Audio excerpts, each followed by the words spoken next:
आमे शुणिथिलु ग्रामांचलरू युवती माने राजधानी जाई देह व्यवसाय करुथिले कारण सहरांचल रे गराख माने अधिक मिलत 2 पैसा अधिक भी मिले तार ओलटा दृश्य एबे देखिबाक मिलुछि।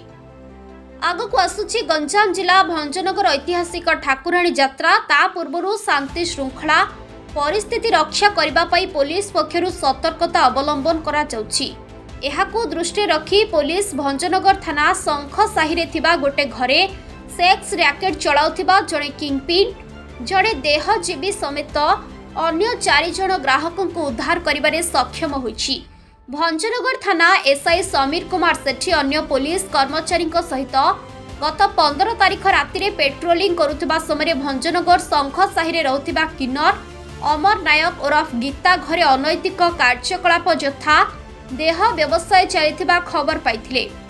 एहापरि से महिला पुलिस अन्य पुलिस कर्मचारी सहित विलंबित राति रे उक्त घर निकट रे पहुंची देखिले एक सीढ़ी विशिष्ट हलदिया रंगर कोठरी 3टी कोठरी रहिछि। विश्वस्त सूत्ररू जना पड़िला जे अमर नायक ओरफ गीता हेउछि सेक्स रैकेट चलाउथिबा जड़े दलाल।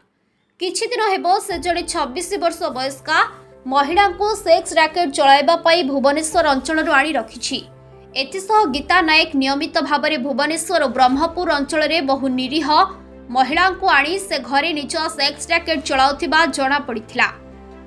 समस्त तथ्य आधार रे से घरे पुलिस चढ़ाऊ करी मुख्य अभियुक्त शंख साहिर अमर नायक ओरफ गीता स्थानीय अंचल अन्य 4 जण ग्राहकों को गिरफ्त करने सहित सेमानंकठारु विभिन्न आपत्तिजनक सामग्री 5टी मोबाइल फोन आदि जबत करा जायछि।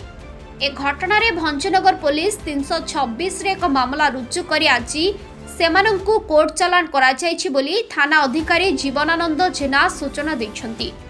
भंजनगर रु पुरुषोत्तम महापात्र को रिपोर्ट विकल्प समाचार। आम चैनल को लाइक शेयर एवं सब्सक्राइब करंतु।